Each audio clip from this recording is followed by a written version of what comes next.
পবিত্র রিজিক এবং উপকারী জ্ঞান কিভাবে আপনি লাভ করবেন, আল্লাহ পাকের কাছে কিভাবে আপনি চাইবেন, আল্লাহ আপনি আমাকে পবিত্র রিজিক দান করেন। এই যে আপনি দেখুন, মানুষ মাথার ঘাম পায়ে ফেলে অক্লান্ত পরিশ্রম করে দিনকে দিন বলে নাই, রাতকে রাত বলে নাই। কোন কারণে? একমাত্র রিজিকের কারণে। একটা প্রবাসী ভাইকে আপনি দেখবেন, নিজের দেশ ছেড়ে, মাতৃভূমি ছেড়ে, নিজের সন্তান, নিজের মেয়ে, নিজের স্ত্রী, নিজের মা বাবা, আত্মীয় স্বজন, পাড়া প্রতিবেশী, বন্ধু বান্ধব সবগুলার মায়াকে ত্যাগ করে দিয়ে ওই প্রবাসী ছেলেটা বিদেশের জমিনে চলে যায়, যেখানে তার মা নাই, যেখানে তার ভাই নাই, যেখানে তার বোন নাই, যেখানে তার স্ত্রী নাই, যেখানে তার ছেলে সন্তান নাই, কাহারও মুখ সে দেখে না।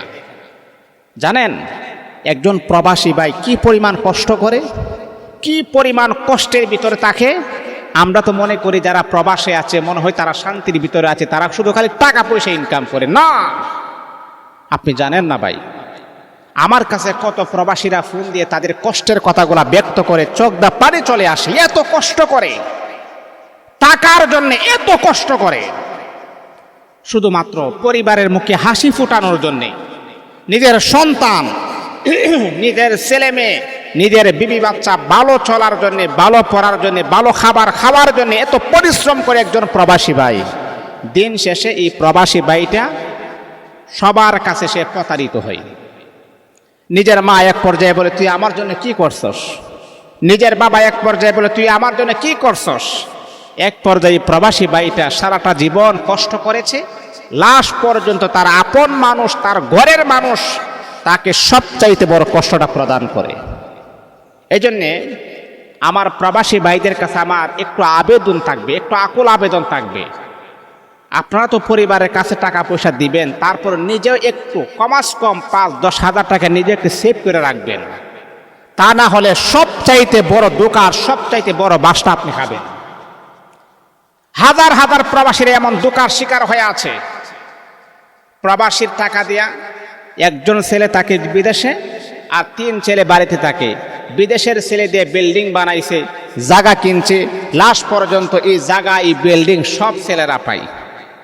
তখন আপনি বুক ভরা কষ্ট নিয়ে সারা জীবন আপনাকে বেঁচে থাকতে হবে। এই জন্যে আপনি হুঁশ থাকতে কখনো আপনি জ্ঞান হারাইবেন না। মুহতারাম হাজিরিন, কোরআন আমাদেরকে কি শিক্ষা দেয়? কোরআন আমাদেরকে কি বলে যে হালাল রিজিক কিভাবে আপনি অন্বেষণ করবেন। তারপরে হচ্ছে ফিউর আলেম, উপকারী আলেম, যে আলেম আপনাকে দুনিয়াতে শান্তি দিবে, পরকালে আপনার জন্য মুক্তির ব্যবস্থা করবে, সেই আলেম আপনি কিভাবে অন্বেষণ করবেন। সেই দোয়া 1400 বৎসর আগে আল্লাহর হাবিব বিশ্বনবী তিনি আমাদেরকে শিক্ষা দিয়েছেন। এই আল্লাহ তাআলার বান্দা, আল্লাহ পাক রব্বুল আলামিনের কাছে হালাল রিজিক চেয়ে নিতে হয়। এ রব্বুল আলামিন, আল্লাহ তুমি আমাকে হারাম রিজিক দিও না। যদি আপনি হারাম খাবার যদি আপনি খান, হারাম খাবার খেয়ে যদি আপনি নামাজ পড়েন, তাহলে মনে রাখতে হবে আপনার নামাজ আল্লাহর দরবারে কবুল হবে না। আপনার কোরআন তেলাওয়াত আল্লাহ পাক রব্বুল আলামিনের দরবারে কবুল হবে না। এমনকি যদি আপনি রোজা রাখেন, হারাম খাবার খেয়ে যদি আপনি রোজা রাখেন, আপনার রোজাও আল্লাহ পাকের আরশ পর্যন্ত কখনো পৌঁছবে না। ইবাদত কবুল হওয়ার জন্য ইমামে আজম আবু হানিফা রাহমাতুল্লাহি আলাইহি বলেন, ও পৃথিবীর মানুষেরা, ইবাদত কবুল হওয়ার জন্য সর্বপ্রথম শর্ত হলো তোমাকে হালাল খাবার ভক্ষণ করতে হবে, হালাল খাবার খাইতে হবে।